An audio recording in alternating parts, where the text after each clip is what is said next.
My name is Rhapsody and welcome back to Monster Train 2. We've got, double Bounding Echoes in the base deck, giving a lot of Infuse. Those Infuse use in the Keeper of Echoes to inspire us. Got Serapeternus Chosen of Entropy as well, and Archeon and Kale. Neat. Fire of Savagery is giving friendly units +1 damage permanently on Slay. And 2 Molten Engagements in base deck to try and defend my units. Ooh. Decayed Decoy. Grant 1 additional stack of Reap each time it's applied. This is not the line that applies Reap that much. Jack Strips, though. So good. Marsh Lord summons Bog Chrysalis, and then you have to figure out how to keep that on. Versus Repeater, which currently just brings back Bounding Echoes every turn. But it's not like those Bounding Echoes are giving us, yeah, 2 size. Yeah, those Bounding Echoes don't really change too much.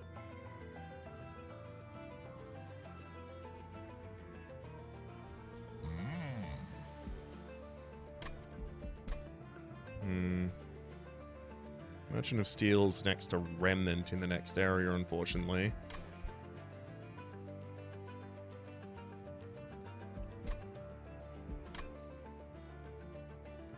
One good thing about Marsh Lord here is if I set up on top line so that I have enough time to try and hatch my shell, then I can also just let a lot of very annoying enemies just die to Jack Strips.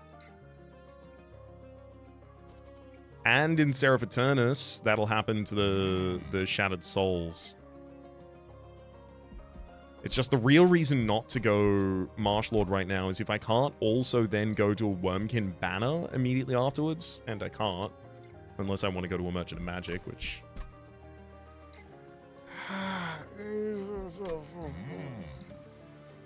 then I'm unlikely to get a second egg, and really the point at which you're doing value with Marsh Lord as second egg.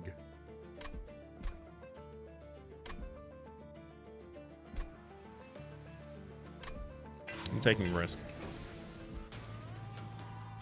In the Merchant of Magic, I can also make cards that wouldn't traditionally consume anyway. Oh, this is great. Yeah. Just set up on top line and I just play everything for free.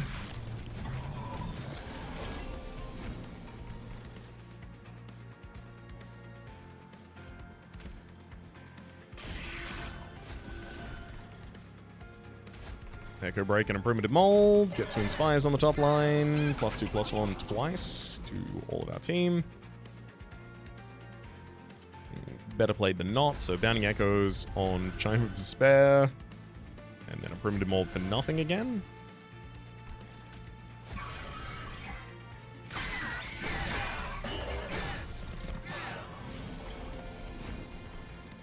So that's hatched out both of the Bogflies.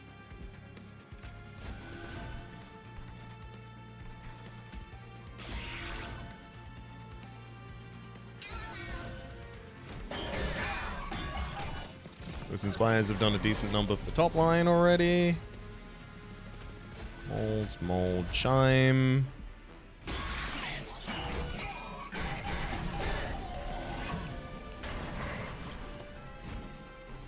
Bounding Echoes to make a Vendril Shard infused.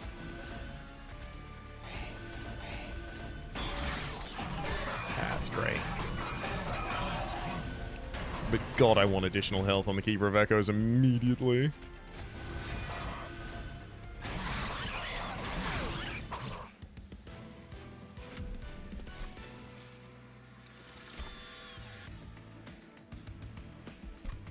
Infused Bogfly can just be played on a different floor and then flown up to the top floor, so it gets the benefit from the additional Inspire. Overstack that floor. There's also Hostingkin and Echo Snare, both consume cards for triggering Etch. You take the Bogfly, I think that damage is really good. And a Dripfall with Infused. It's very powerful. Okay, I feel a lot better about going to a Merchant of Magic in the world that those are the pickups we made.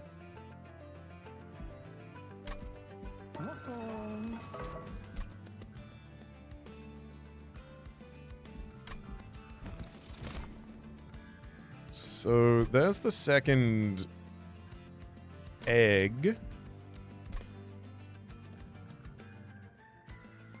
Versus first of kin. No, I think second egg is right. I think -2 cost consume. I just put on a primitive mold to get it to consume.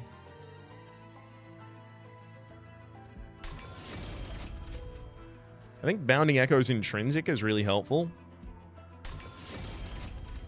I think double stacking Dripfall is going to be really useful too.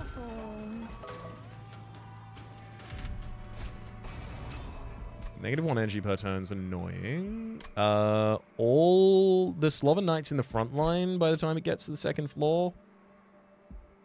So it's dealing 10 damage, which is also not great.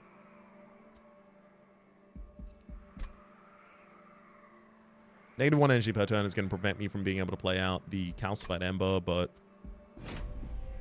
especially because I'm about to go to a Merchant of Steel, I would really like to have that money, please.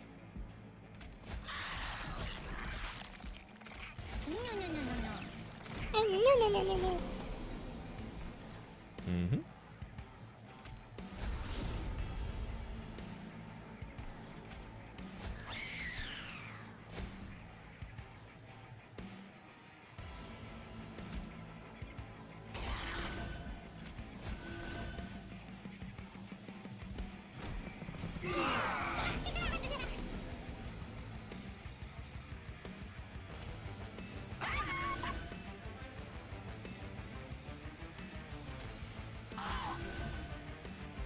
Okay, we hatch our first Bog Chrysalis here. That's good news. More units to receive the buffs.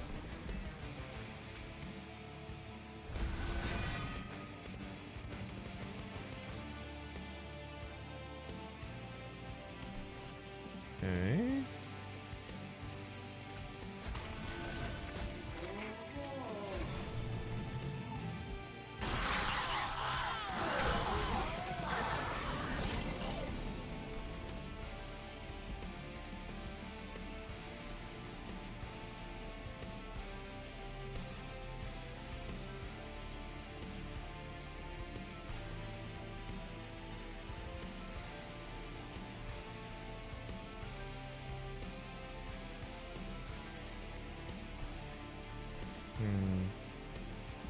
I do think the consistent buffs, the next floor where it's at.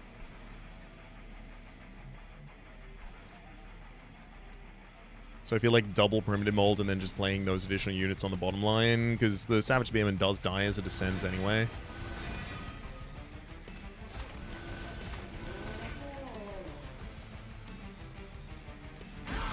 We will lose the Keeper of Echoes, but now the floor is just Bogflies and Echo Right. So as long as I can get a couple of gems on this floor, we're all good.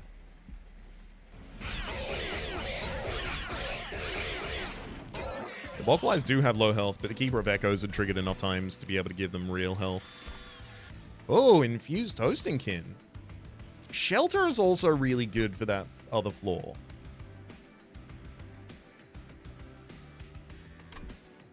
Consumes as well. Hosting Kin's value is that it also knocks back. That is value. I'll take it. The infused really matters. Wicklash infused? No, this is either Votivary or Explosive. I'll take the Votivary. I'm going to be running a sacrificial bottom line of some kind anyway, so... gives it a natural position to exist in. And then here, Merchant of Steel Remnants. I guess if I see Wickless stuff, we start figuring out how to use it. You'll listen.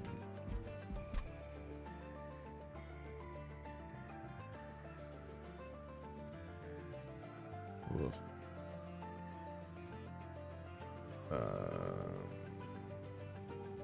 Dualism Molten Encasement makes a lot of sense if I'm capable of using it that way. I don't think I am. Oh.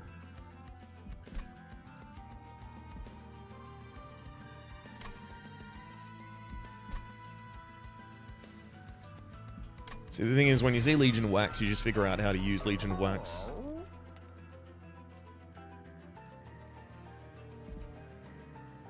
I do think giving Burnout to Legion of Wax makes sense. And then reforming it, playing it on the bottom line, letting it burn out, reforming it, playing it on the bottom line, etc. But I also think Mini Stone and Multi-Strike are probably the best things we can actually put on it. I'm going to give it Wick Stone to start with. I really wish I could also reroll. I'm then going to give Titanite to Keeper of Echoes. I'm going to have to come back and give you additional health some way, but that's how it is at the moment. And then in terms of just straight up plus 14, I'm going to throw that on the Bog Crystallis. Check out the Celestial.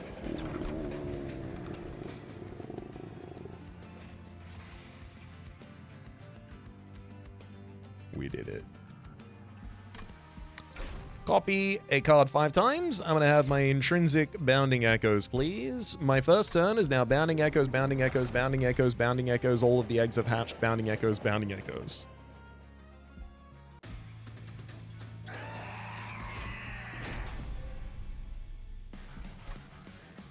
Oh my god, the amount of Inspire triggers it'll do as well.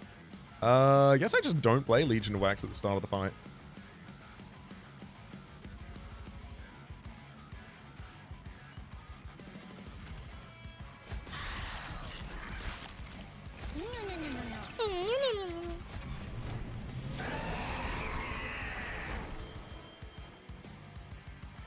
Alrighty then. Let's start starting. Bogfly bottom line. You can Bogfly up here. Then another Bounding Echoes, and another Bounding Echoes, and another Bounding Echoes, and another Bounding Echoes, and then they've all hatched out. And now it's just Keeper of Echoes keeping all of these Bogflies as damaging as they can be. Then a Legion of Wax for the bottom line, if you don't mind, and if you do, please give it to me anyway.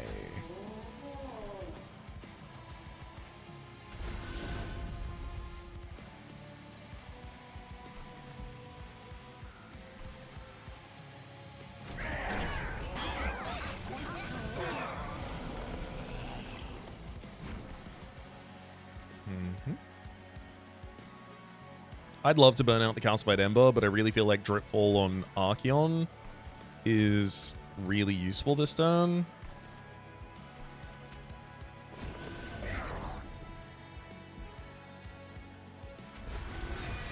Yeah, that's the card I didn't want to reform, but oh well. I was willing to risk a 1 in 3, and then I drew the wrong one first.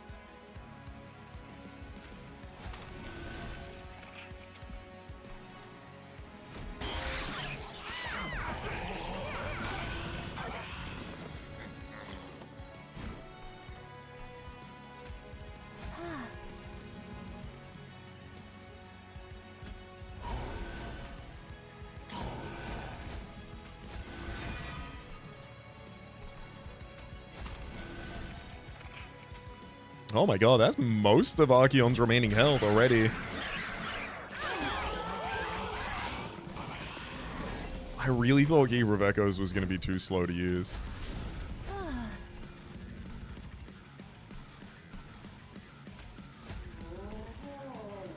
In some respects, I think I still believe that as well.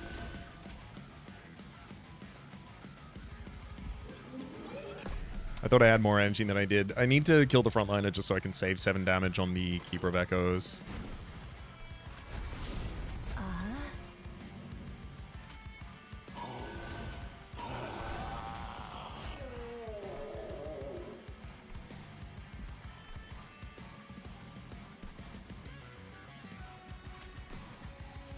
So a lot of these Bogflies already have good damage. If I flew all of these Bogflies up, and I would be able to, I could just win this turn.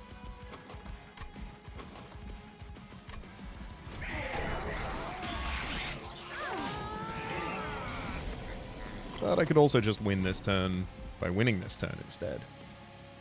That seems like that might work out.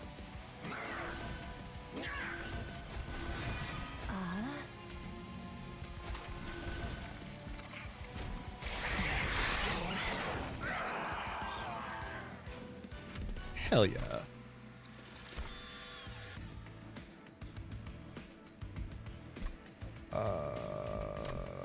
Perfect Insanity. Infused, extract 6, apply negative 666 health to a unit. Yeah.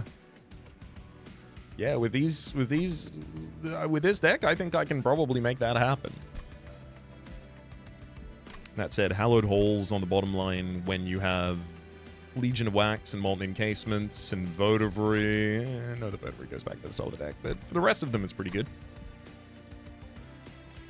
But I'll be taking the new card, please.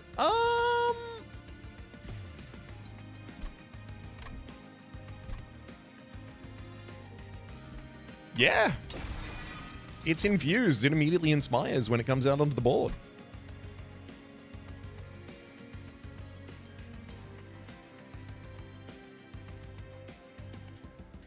I think capacity and energy are the first two things I have to go. I'm going to go capacity because that Legion of Wax is currently overfilling everything.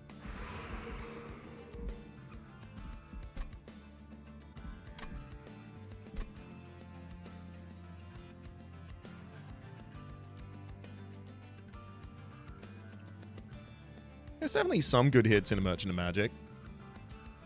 There's also a Merchant of Magic in the next area. So we've got another Merchant of Magic with a dupe spot next to it in the area afterwards. Unfortunately, I have to miss out on this Wormkin unit, which could have been an egg. Could be an egg, in fact. Maybe I should be routing so that I can go to it just in case it is an egg.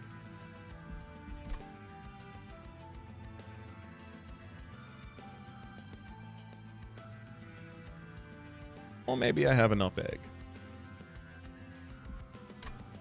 It's just about Keeper of Echo, Inspire triggers.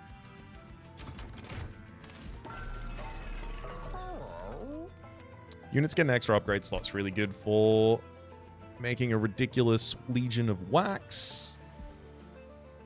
Whenever a card with Consumer's Blade deal 30 damage to the front enemy unit. So on the very first turn, that allows the Bounding Echoes to help us kind of clear, which is really nice.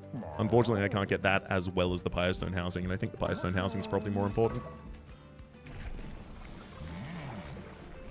Return a consumed spell to your hand. Woo! The returned consumed spell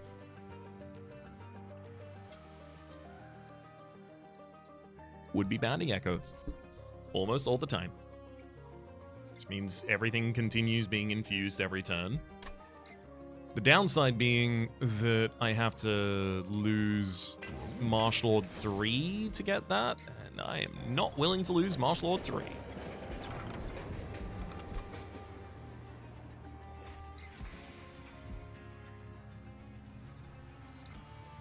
On summon, summon a card from your deck.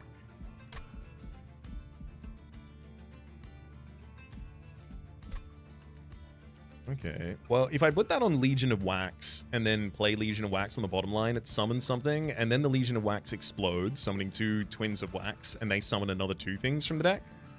So that's a really quick way for me to, like, literally filter out the deck.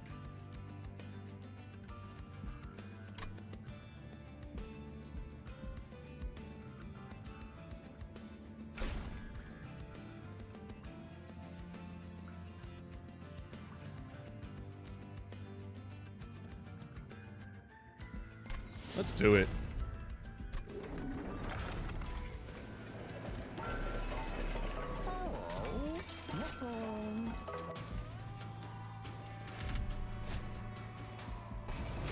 Front non-boss enemy in each wave gains reanimate. Sure it does, buddy.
It's probably worth leaving a couple of the Bounding Echoes in the deck and just letting it hatch naturally, but that was cool.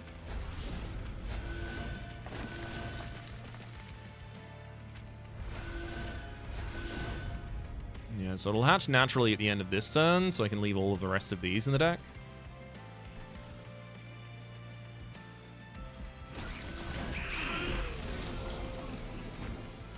Thankfully, the haste unit dies as it tries to move to the top floor. I'll burn Calcify this turn.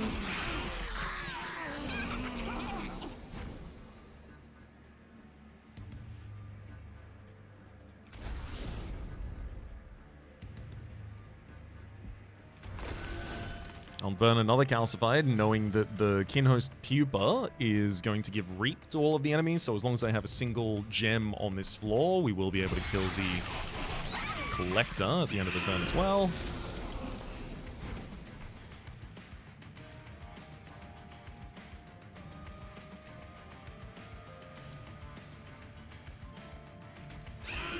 Send it back down to the bottom line, they can die there.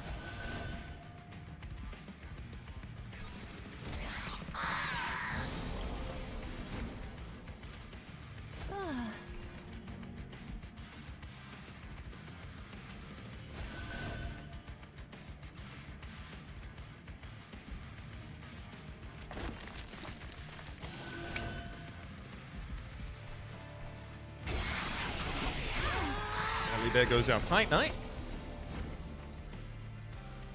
Oh boy. Legion Wax. You ready to go on bottom line?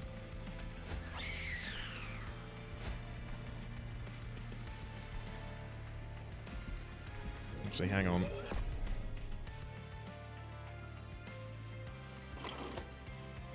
The next floor up, I'm going to give a Fog Crystallis, then Fog Fly, then fly you up. Then Votivary at the front of the bottom and Legion Wax behind. That Legion Wax summons a Shield Steward. And then it dies and summons 2 Spear Stewards and the Molten.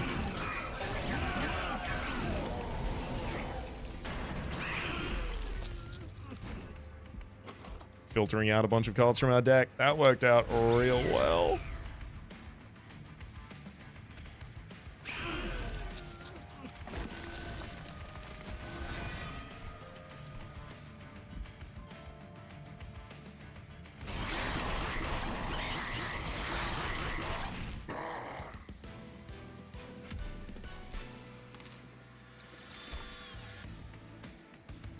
Soul Siphon, 0 Ember to consume, fill empty echoes with echoes, then apply Ember Drain 1 to friendly units.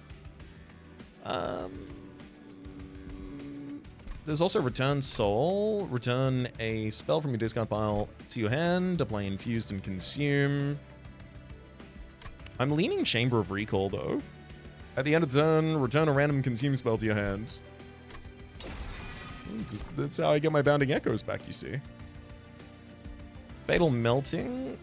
I do have units die, but they are eggs, so I don't have that many of them die. That said, Fatal Melting only needs to see 3 units die before it's the AoE clear that I need for Seraph. Actually, it only needs to see 2 of them die before it's enough for Seraph Eternus. Resin Removal also pretty good, but less so because I'm not facing Dominion. It's still good. But I think I probably have a good argument to take that Fatal Melting. And then I went Trinkets last time, and I actually have a lot of money for Trinkets again this time if I want to.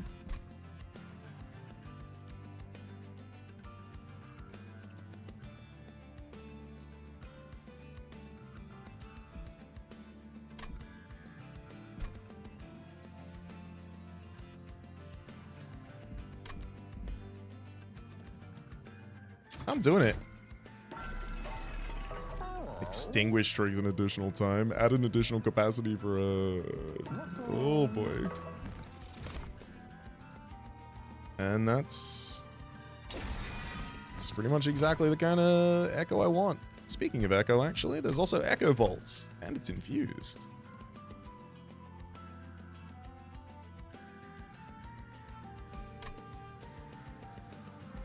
I do think double casting on that bottom line sounds really good. Wax the Snuffer is really good for draw. Turns a Votivary into draw 4. After deploying phase, when you play the third card of the turn, draw 1. I also like that so I can kind of keep my deck cycle strong. Gives me an additional card to play on turn 1. Mind Horde is only really relevant on the midline, and even then, I don't need to keep that many Horde on the floor at the same time. Take Winged Steel.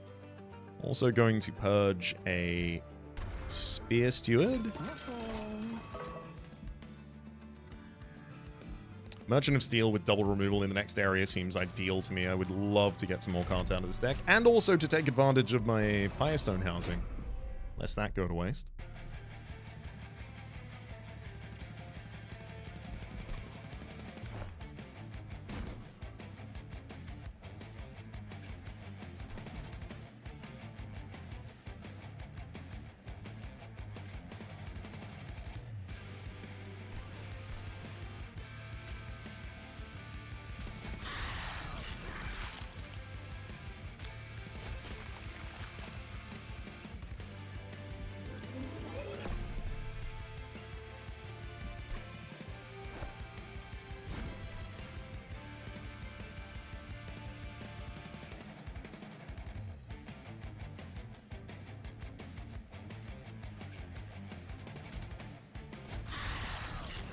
Actually, I think I probably had it right last time. I think I go back to Big Eggs. And just the one Keeper of Echoes on the floor. If I can descend this other one from the top line, I'd love to, but... start here.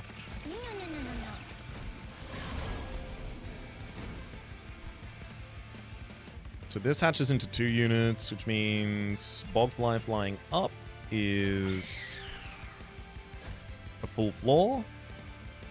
Then Bounding Echoes, Bounding Echoes, Bounding Echoes.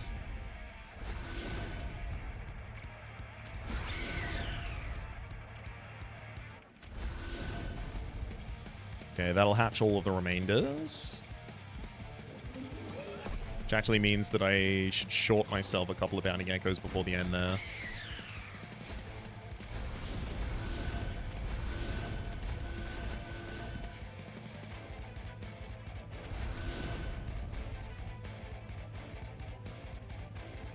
Yeah, there we go.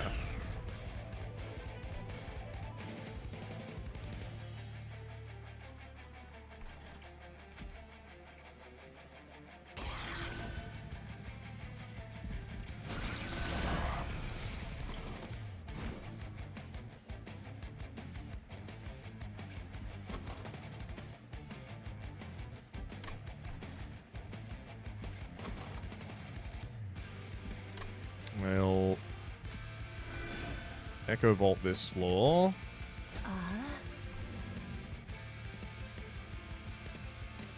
Don't really want to dupe my things here while the Adamant Shield Bearer is standing.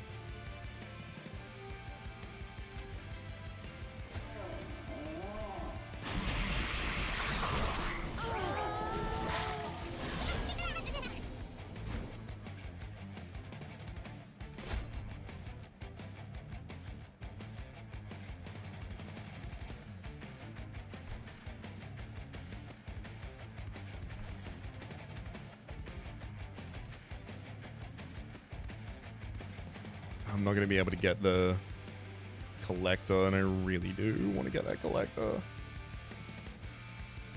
I could hit it with Dripfall.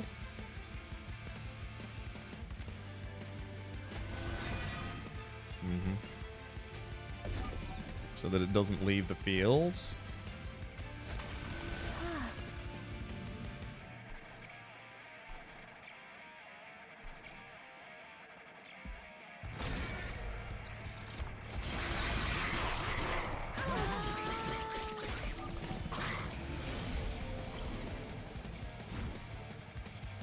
Ideal. Fatal Melting will get him next turn.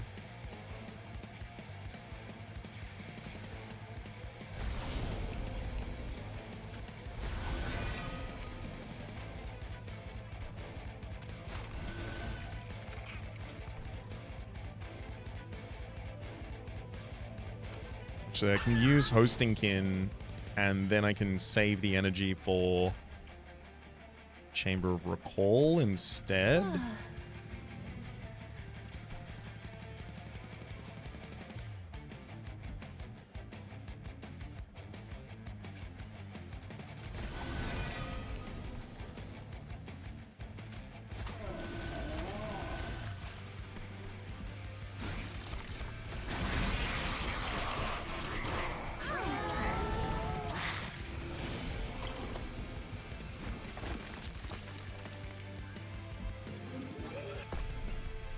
Played the wrong light from hand. I'm looking to play my leftmost.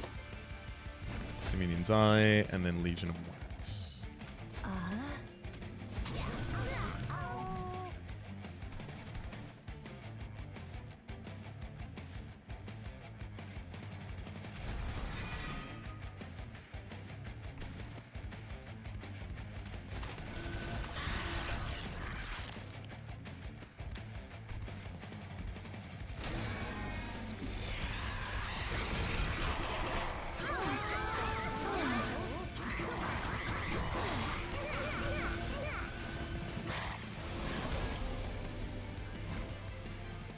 So many extinguishers on that bottom line.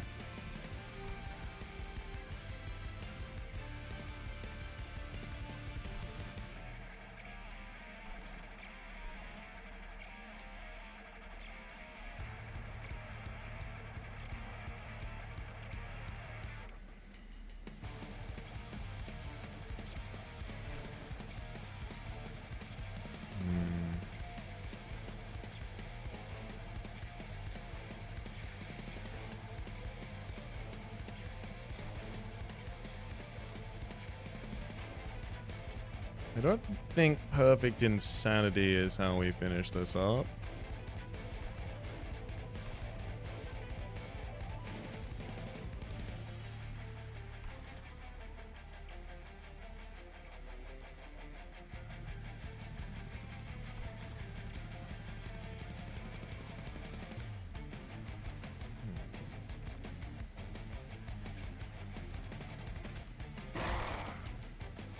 I think I Fatal Melting just to save the HP on this second floor.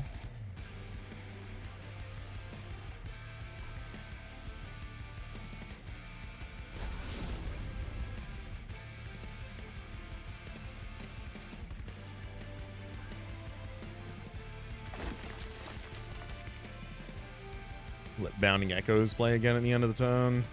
Probably not that relevant at all.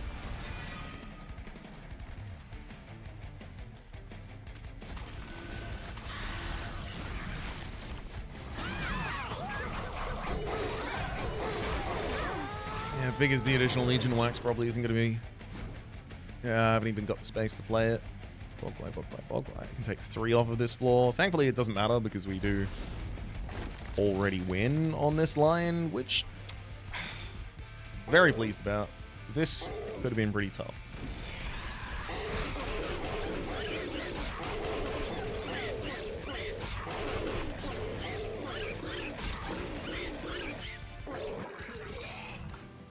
Huge amount of slays collected by the group from the Fire of Savagery. Oh, Eternal Kinstone. Add an echo that can't be removed. And it's infused, so it adds an echo, and then it adds an echo that can't be removed. Remnant Hosts is a lot of units dying on that bottom line, but they die for no benefit. I'll take a infused resin removal then.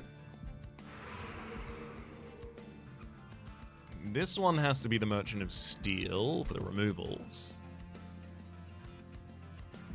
Yep.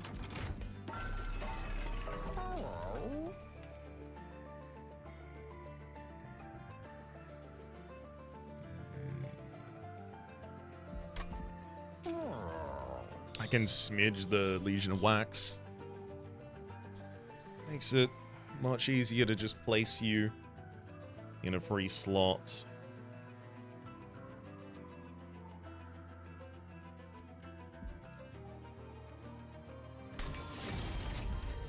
Give +20 to the Keeper of Echoes with Titanite. So give plus 14 to the Kinhost vessel, then I'll roll.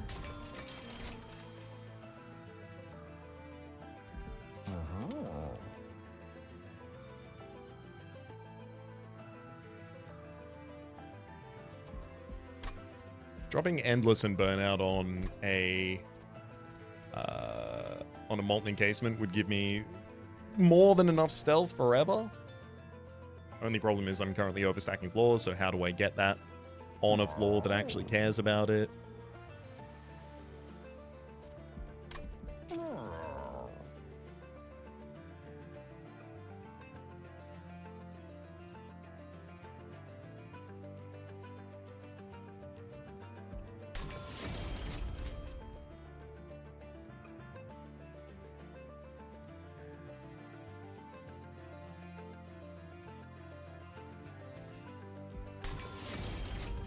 I think I just hold.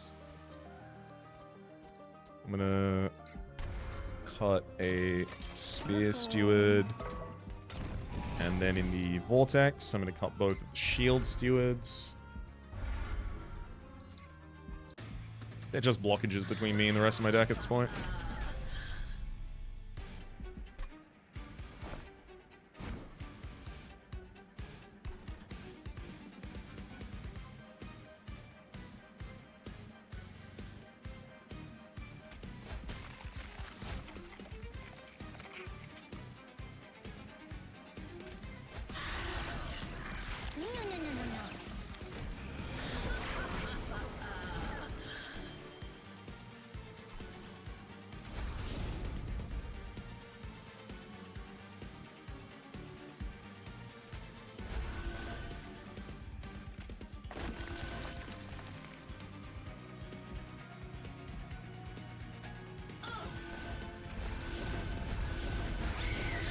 There we go.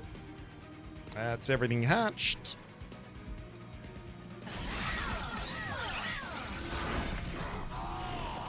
And a decent amount of stat buffs as well.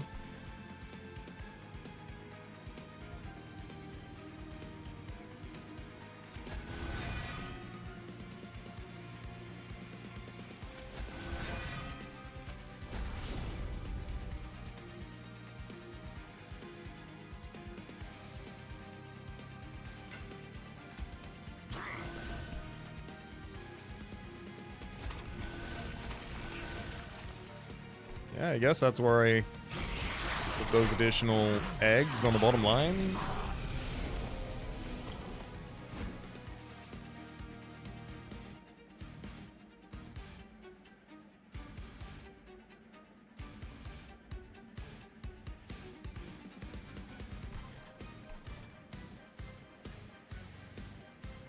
Okay, I'm leaning Echo Vault, Eternal Kinstone twice.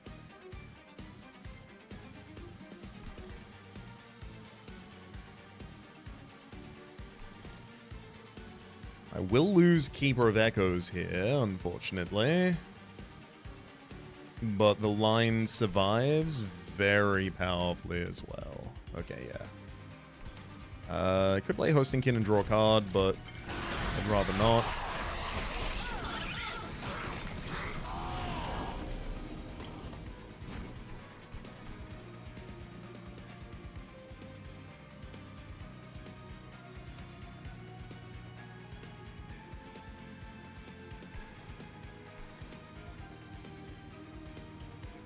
Just letting the Rabbited Zealot hit me consistently is a really bad idea.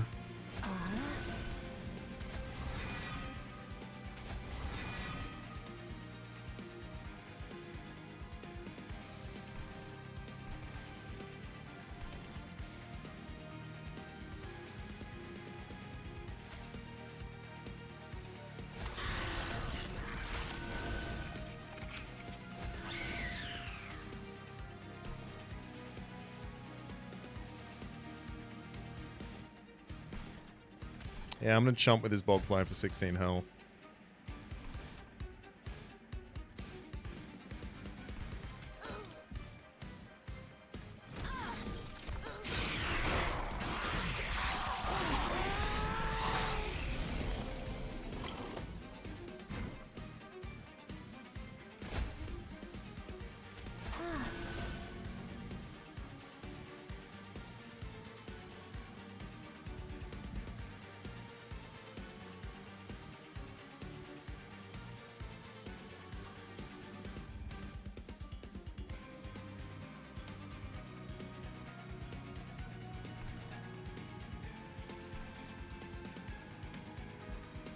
Okay, the bogflies are not, like, serious contributors to the damage on that line.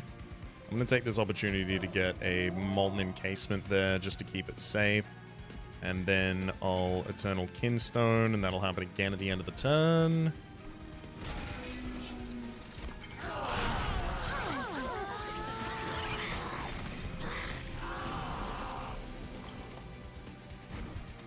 Great!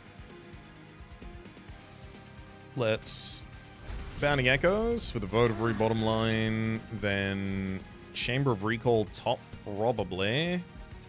Perfect Insanity is ready to remove 666 health from a unit.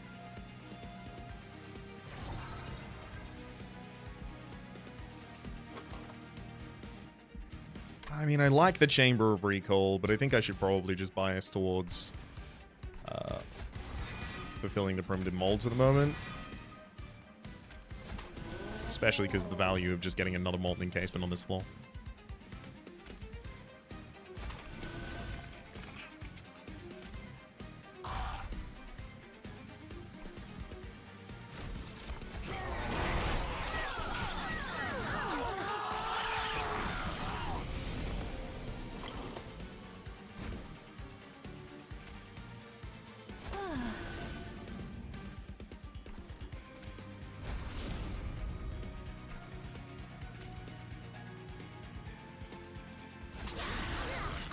Oh, the Legion of Wax summoned the Keeper of Echoes from my hand. Still don't love that it can do that.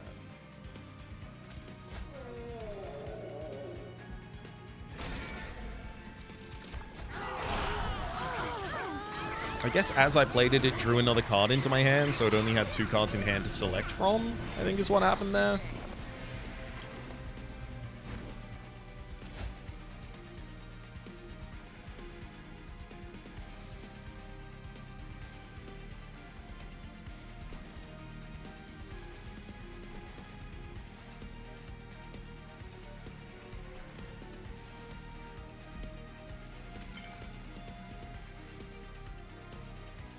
Okay, so I had to run that.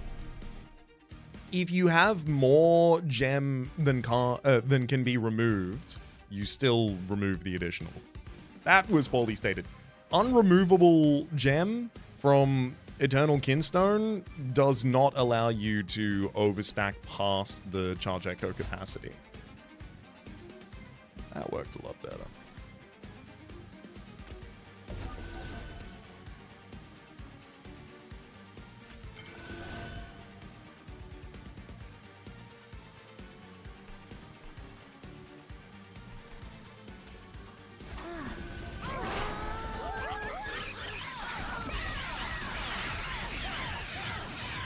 Alright, come on. Perfect Insanity.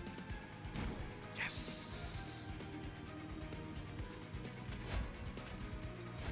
Vertebrae go down, then Perfect Insanity. Remove 666 health from Gale, and they die. Sacrificial Resurrection infused. Consume cards in hand, add a draft to your hand. I mean, it's a good way for me to get rid of a bunch of garbage.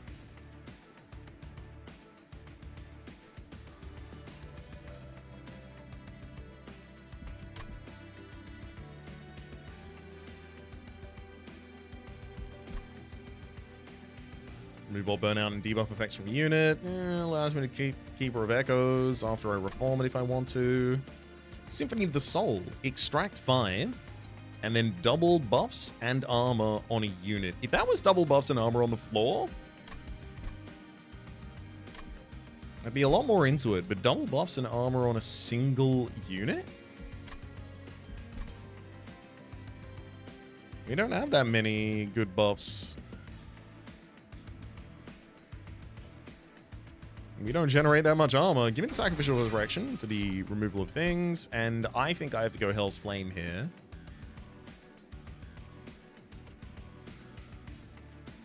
Yeah. The additional Deployment Ember, in particular of Hell's Flame, being very important to me. Merchant of Steel. I still do want to get another upgrade on Keeper of Echoes. I do think my vessels desperately want upgrades, especially quick as well. Yeah, I gotta go over there. It's quick. Quick goes on Kiln Host vessel.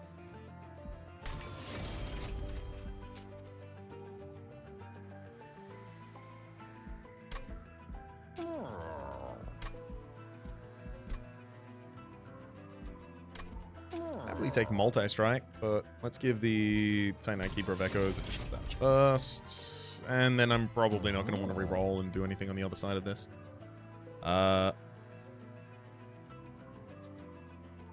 Okay. Well, that makes my decision. I'm going to give additional damage to Kinhost Vessel now, and then I'm going to dupe that Kinhost Vessel. I can reliably hatch it on turn 1. It's so much better than this Bog Chrysalis. And it's quick, so it'll save me a lot of damage on that floor as well against my frontline unit, because it'll kill the enemies first. Bog Deep Cocoon! Now we get a Bog Wormling at the front of our line. Woo!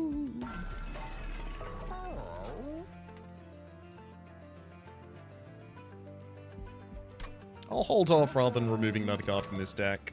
Yeah, that Merchant of Trinkets will thank me, I think.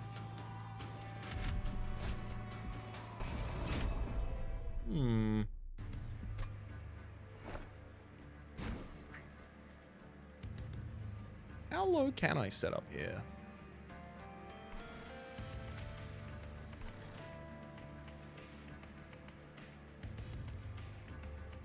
Because they're going to give me so many curses. I think if I can set up on the bottom line, I should set up on the bottom line here. So Echorite's going to place their thing directly in front of them. So Kinhost, Keeper of Echoes. Then Echorite go here.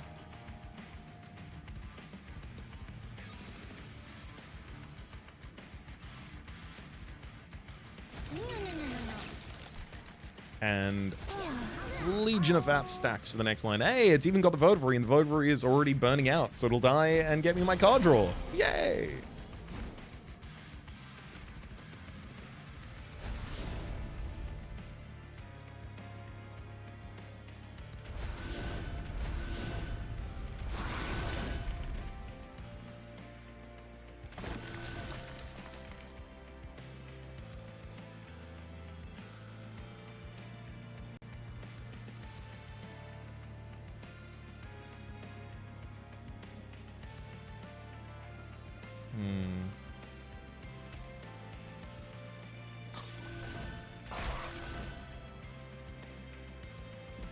Yeah, I'm going to save my resources this way.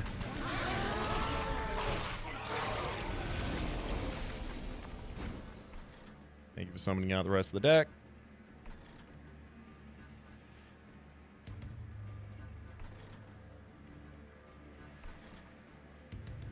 I can fly a Bog, fly down to the bottom line, may as well.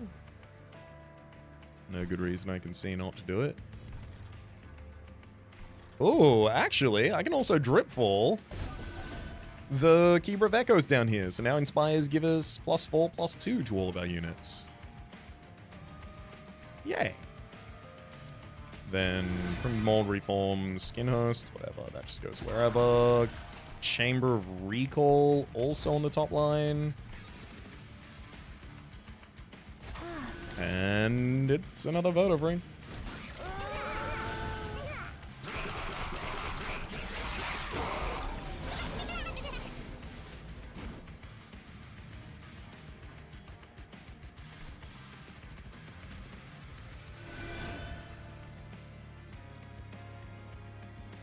Echo Vault definitely hits bottom line. Votary can go wherever. Oh, we drew the Vengeful Shot. That's great. And Kinhost Vessel back as well. Cool.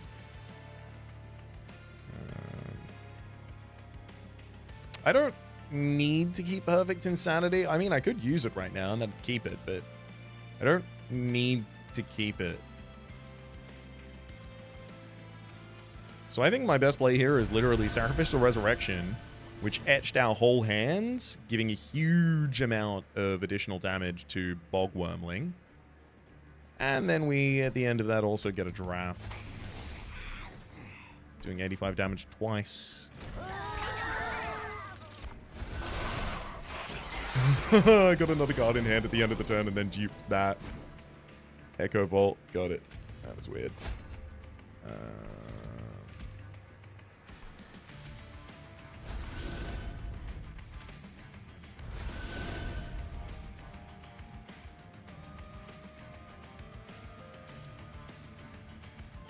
The last thing I want to cast on this floor is going to be the Eternal Kinstone.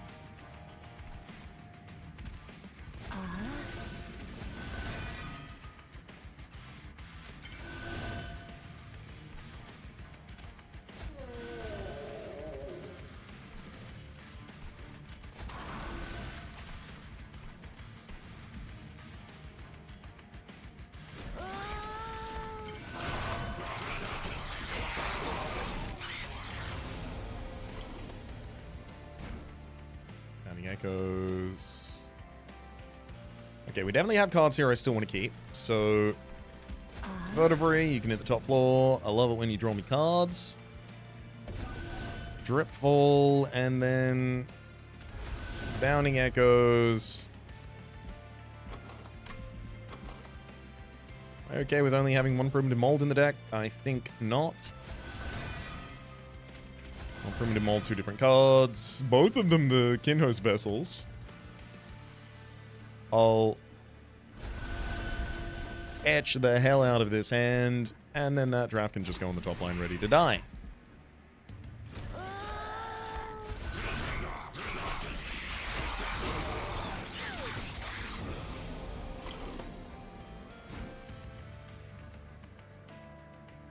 Yeah, definitely play Kinhost last.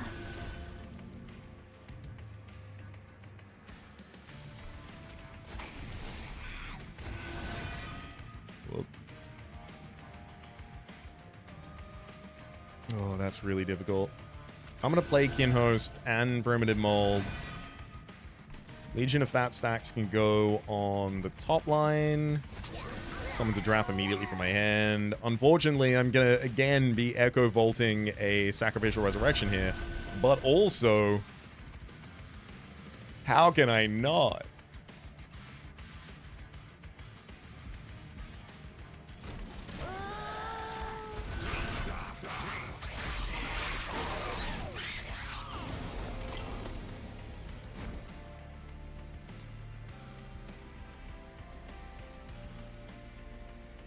You know, frankly, Giant Sacrificial Resurrection, your turn.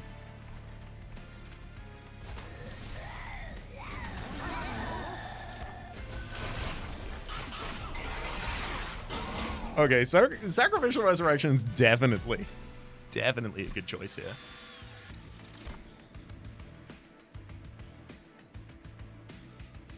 Ambient Charge. Cooldown of 2, extract 3 to draw 2. I gotta say, the bottom line, we would be able to use that consistently.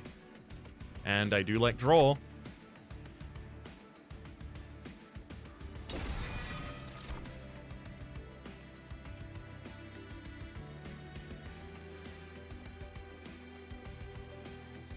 I can take Engulfed in Smoke. And I will. Merchant of Arms, Merchant of Magic. Merchant of Arms making an Ambient Charge deployable would be really good. Because I may even want to draw on that first turn. Making it deployable and then duping it might even be okay. Hang on, how many cards do I have in my opening hand? 1, 2. My deployment phase, not my opening hand, sorry. 2, 3, 4, 5, 6, 7. 7? You're kidding me. On deployment phase, draw a rune card from your deck. Reduces cost to 0. I mean, yeah, that's Chamber of Recall or Echo. As well as an 8th card in my opening hand.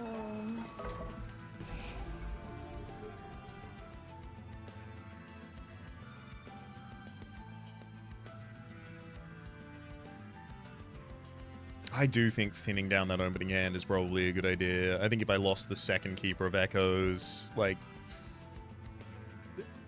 I would like to have it, but it's... I have to get it on the second floor at the right time to then be able to just... no, but it's not difficult to do with the Legion of Wax. To get it on the right time to then be able to descend it later. You know, these Echo breaks are absolutely nothing to me, though.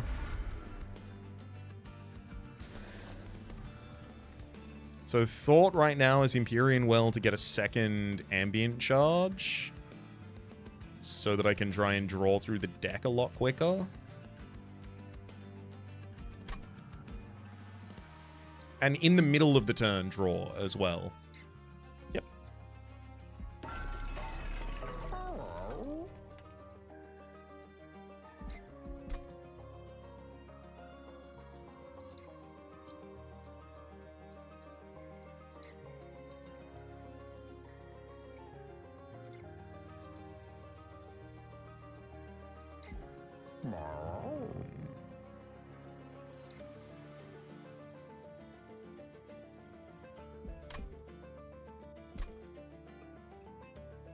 Things have changed.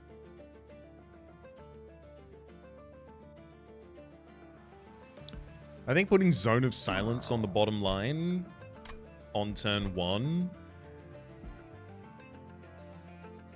is probably more important than me having a copy of Echo Vault or Chamber of Recall. This gives me a card. This mostly is duping a card that I can't really utilize. If I removed both of those and bought Zone of Silence, I can set it up on the bottom line, and then I don't have to worry about anything my enemies do.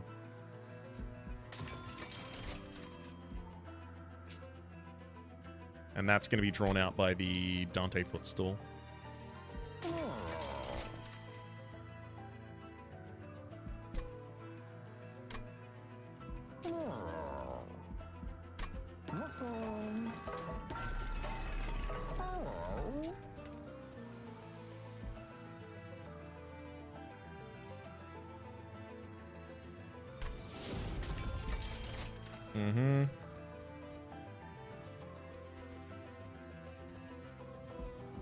I was trying to look for other ways to account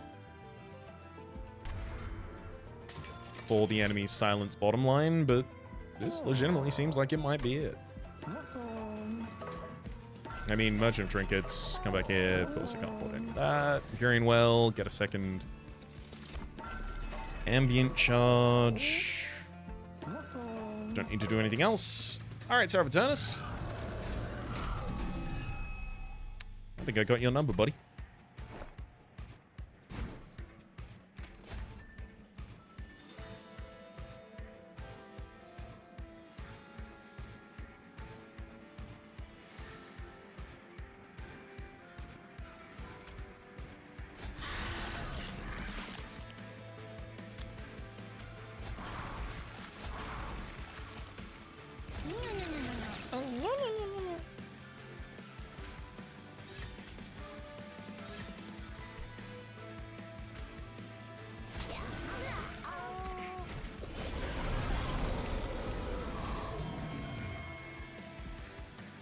Keeper of Echoes is going to be pulled out this turn.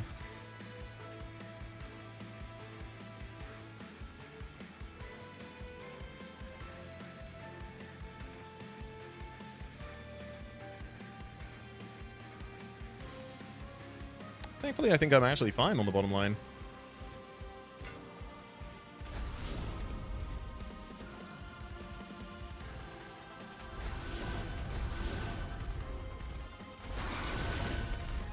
Yeah, I just kill the enemies before they do anything to me, so it doesn't matter that I'm incanting.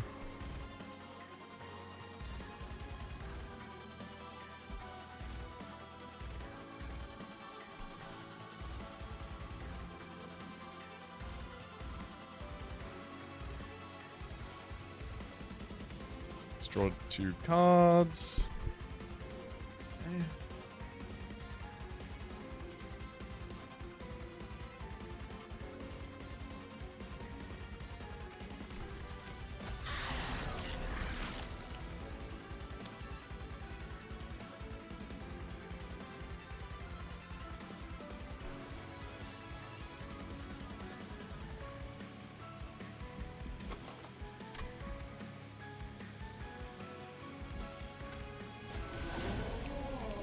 I think I just elect not to play Perfect Insanity this battle at all.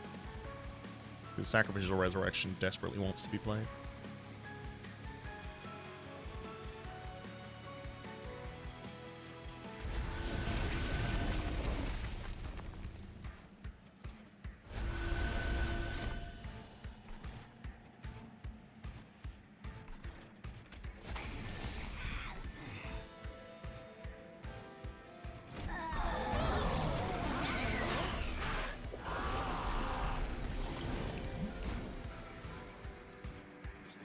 I'm going to try and leave the Kinhost Pupa's ambient charge ability, because each of them have a cooldown of 2. I'm going to try and leave them off cycle with one another so that I can easily get additional cards every turn.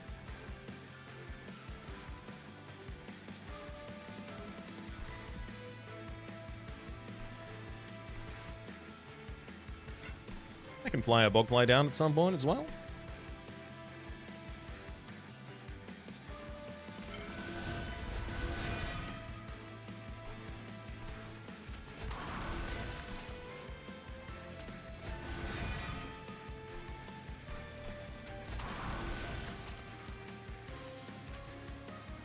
Oh, wait, of course, they're not even incanting on the bottom line. Literally, they don't. They can't.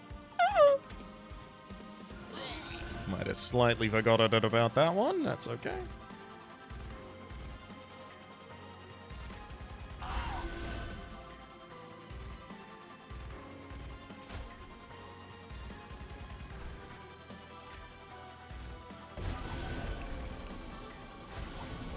Great. Managed to drip all the Echo, Keeper of Echoes down as well as the Bogfly, so now we're back in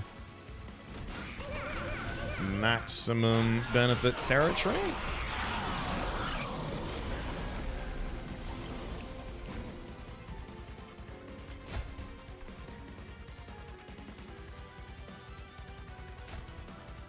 Thank you, Kinhost Pupa, for the additional draw.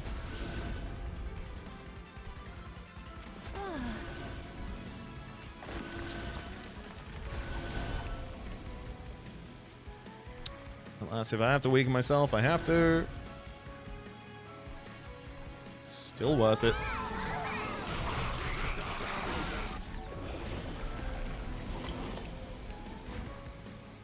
Oh boy.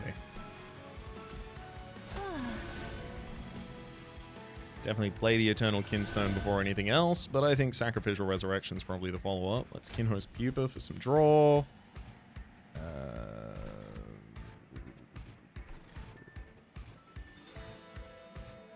Yeah, Dripfall the boss. Oh, and then we even have the Dominion's Eye in hand. That's beautiful. Sacrificial Resurrections are all of these cards.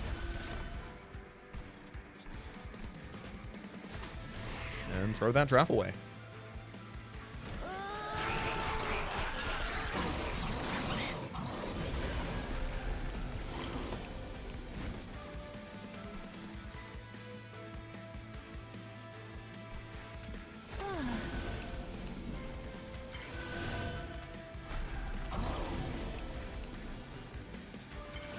Oh boy.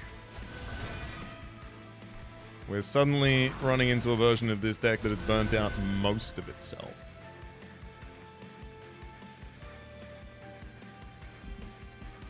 That's fine.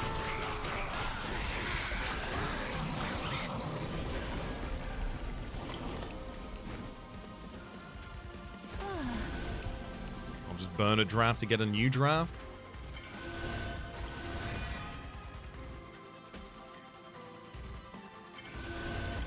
Eternal Kinstone and then draw it back.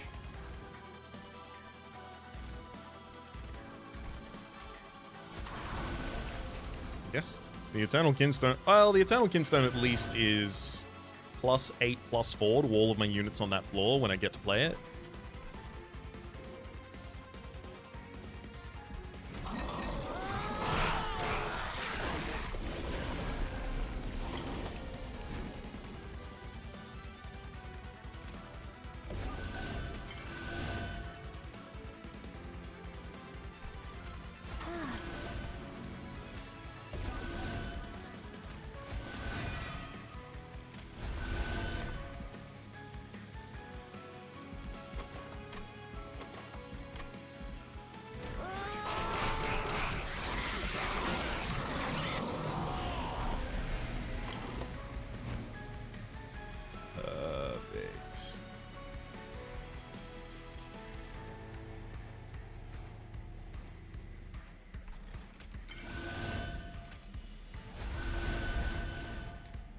Sacrificial Resurrection. I draw.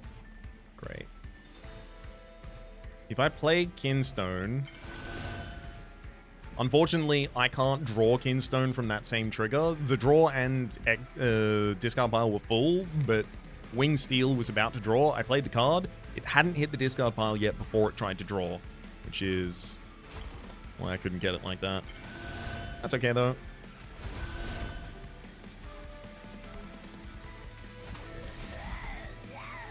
Now we've only got 2 cards left in the deck. Sacrificial Resurrection and Kinstone. The perfect deck.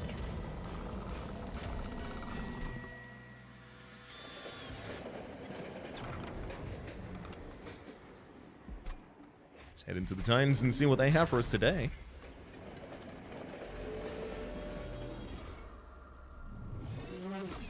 Turn 4 is the only turn I'm really vulnerable on. And that can be mitigated in a couple of different ways.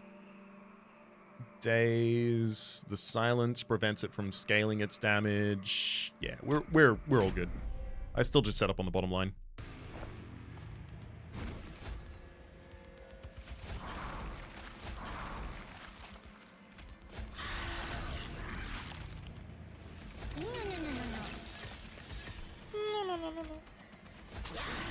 Woo, there's the Keeper of Echoes.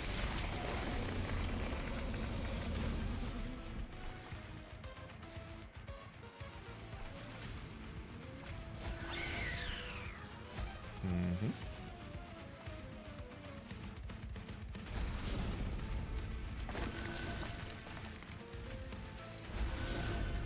Two, three.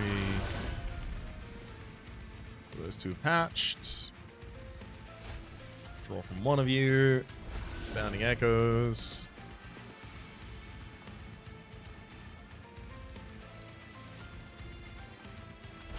The other Bounding Echoes hatches one more. Permanent Molds will just get me back the Kinhost Peepers.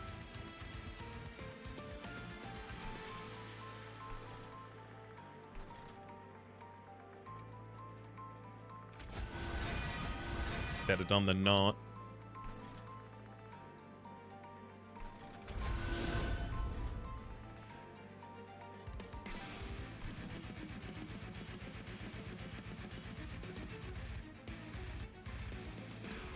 I need these units to burn out before the Legion of Wax does, for the sake of the right things being summoned.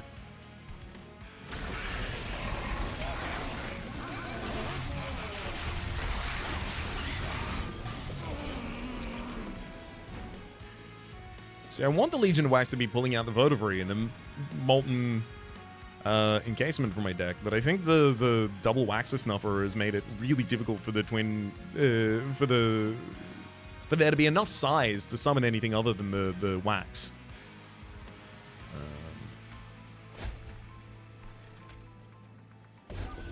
God, a Dreadful, the Keeper of Echoes down here.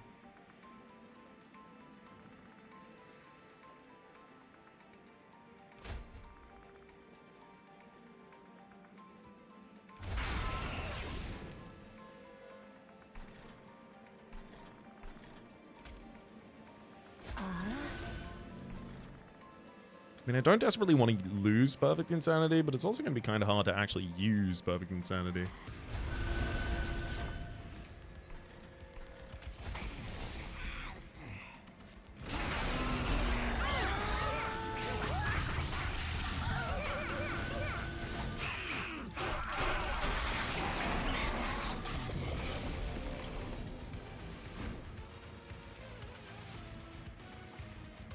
So it seems the only way to end up keeping the Keeper of Echoes alive is with the Engulfed in Smoke, which is nice. I've got that.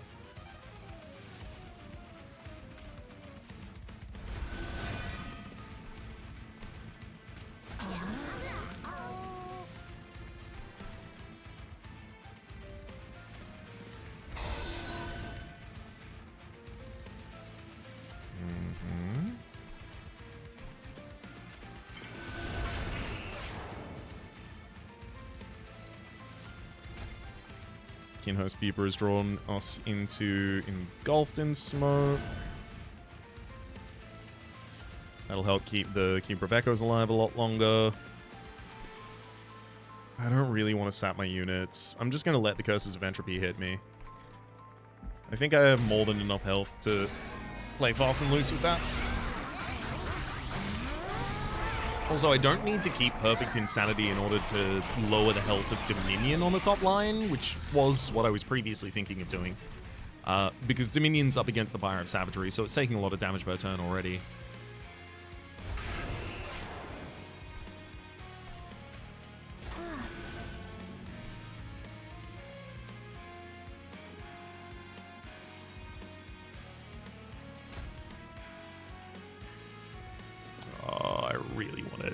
Eat the cards in hand. Oh, why can't I have Sacrificial Resurrection in this hand? It'd be perfect. A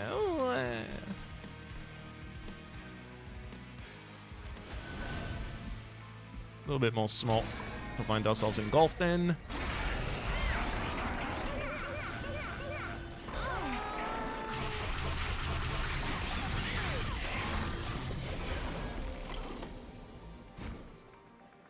Okay, there we go. Sacrificial Resurrection in the right hand.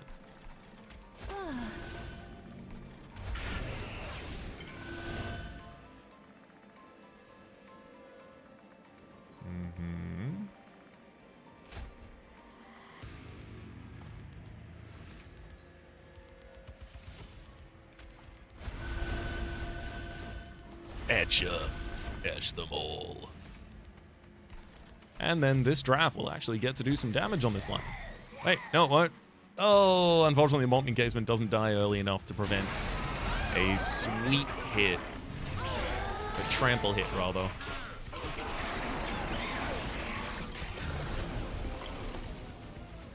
Okay, Entropy almost dead this round. Savagery almost dead this round. Dominion dead this round.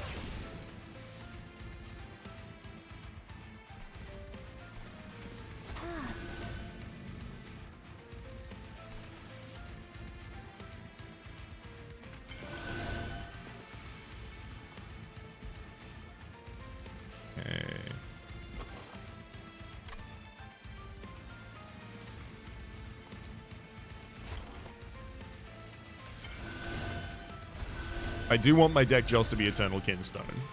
And now, it's perfect.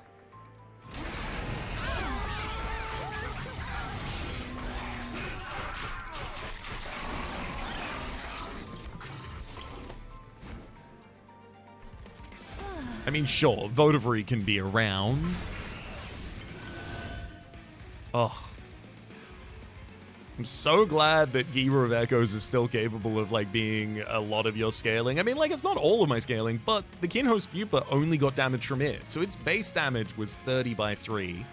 Both of them have plus 28, so they're 58, which means, you know, more than 160 damage, 163 damage was given from the Keeper of Echoes. And, of course, Echo Right is also on Etch, applying 2 damage to all friendly units. The Keeper of Echoes are doing it on Inspire, but there's 2 of them. And a lot of the time, the same card that etches also inspires. Like then, it etched a card in hand, and it inspired, because it was already consumed. And then, oh, yeah, bring it back, there we go. And then another Eternal Kinstone, then another Sacrificial Resurrection. This was wild. For the sake of the name, I like the idea of calling this Perfect Insanity, but I only use Perfect Insanity like 2 times. I want the run that has that as its title to really feature that card. What this is Boundless Echoes. That's what it is. That's this run. Ambient Charge doing an incredible amount of work here. Keeper of Echoes as well. Damn. Get him! And that's all they wrote. Good fight. Good fight.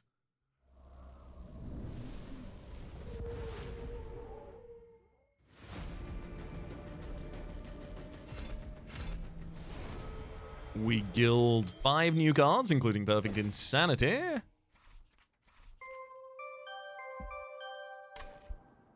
And also have a personal record for eggs hatched.